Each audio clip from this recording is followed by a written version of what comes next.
plate of gold. It took about 15 years to build King Solomon's house. That's living lavish, man. The Most High was with that because he has this, like, right here, this book right, Apocrypha. I'll show you again. This is another verse that's out here to show you that there's a separation in this. The Most High has a definite separation right here. I mean, I'm trying to, get this right here. It says, this is 2nd Ezra.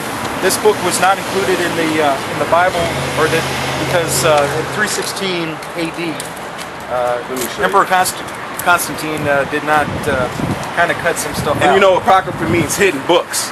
This is a 1611 King James Bible. This is the first ever edition of the Bible printed off. It's even in Roman numerals. Wow, if you notice this, look, I'll show you this right here. When you said that, look, you have the Old Testament, you have the Apocrypha, and then you have the New Testament. So this was in here before. In 1611 before, there was a thing called the Bible Destruction Group. And it was a so-called group of Jewish men that sought to take books and stuff in little niches to let you know who the chosen people out of that book. It's a good book, isn't it? Oh man, it's beautiful. I keep this in mind. This is like I got these other swords, but this is when I get this out, it's like I read, or I haven't done. It's just so beautiful to have, man. It's a blessing to get our heritage back, man. There's phenomenal wisdom. I mean, you can. What movie? Even we'll go back to even movie directors. They say if you can't find a good script, read this. And that's out of their own mouth, man. So they know what's going on. That's why you see all these spiritual like Hancock. That they know that's us, man. Elijah used to call fire out of the sky. Moses split a sea open so we could walk. I think that might be an example. How do you figure? I read the. They found chariots. They found chariots. I look up everything. They had found chariots at the bottom of that Red Sea. I don't know if that would actually. And pillars.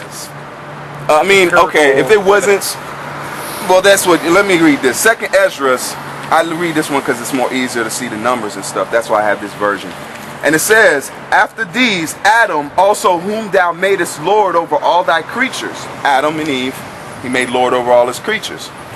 And whom madest Lord over all thy creatures, to him come we all. Right? That's what people arguments say. We all come from Adam. Okay. And it says, whom come we all? The people also whom thou hast chosen. Okay? It's like this. If you go to an engineer or a builder or a creator, he'll build a lot, he'll build a whole bunch of stuff, or he'll invent a whole bunch of things, but there's that one invention that he holds close to his heart. It might have been maybe his first one, or it might have been that building that he takes pride in. He's like, I like this, that's in everybody's nature. Or you got a shoemaker to make shoes, he'd be like, I'll make 1,000 shoes, but there's that one shoe, he's like, that's my favorite shoe. So you're saying that people have ulterior motives as a nature? Human nature to have an ulterior motive? I'm not an ulterior motive, just to like something. That's the Most High just saying, because we come from him and we're like the basis of him. Man is created in his image.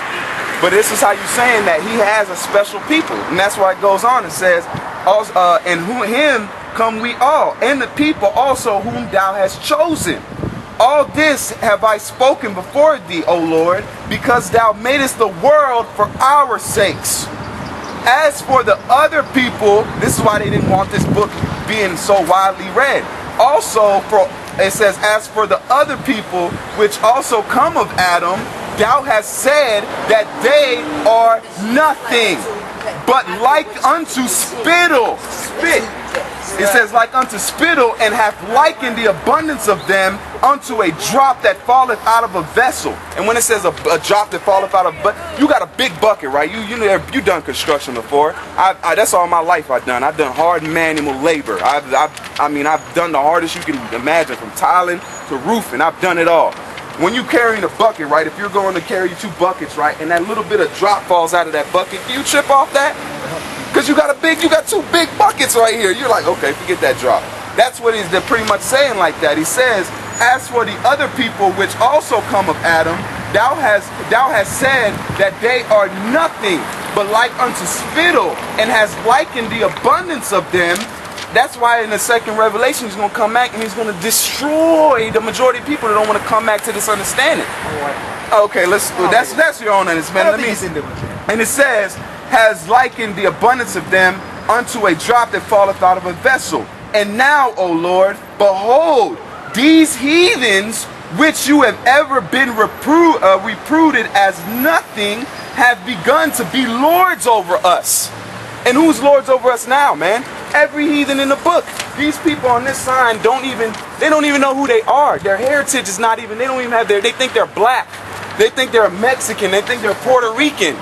They don't have their hair. The great mighty people, that's why they stole it, because it's so special.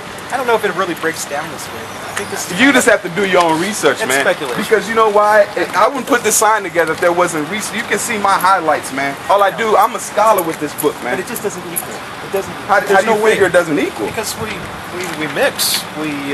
He said there's going to be mixtures of faces. Yeah. That's why you can't go to a man and be like, okay, well, like, where's your view? You know where your father's lineage at? Where's your grandfather's lineage? Was he like have Indian in his blood? Or you the straight German? Or you a straight European? We're all humans, but that's Okay, and it says, and Lord, behold, these heathens, which are not these people on the sign, just sorry to say, that's what a heathen is anyone that's outside the nation of Israel. Because everybody, these heathens have their gods. Before the nation of Israel and we went on Mount Zion, everybody had their gods. The Romans was worshiping Zeus.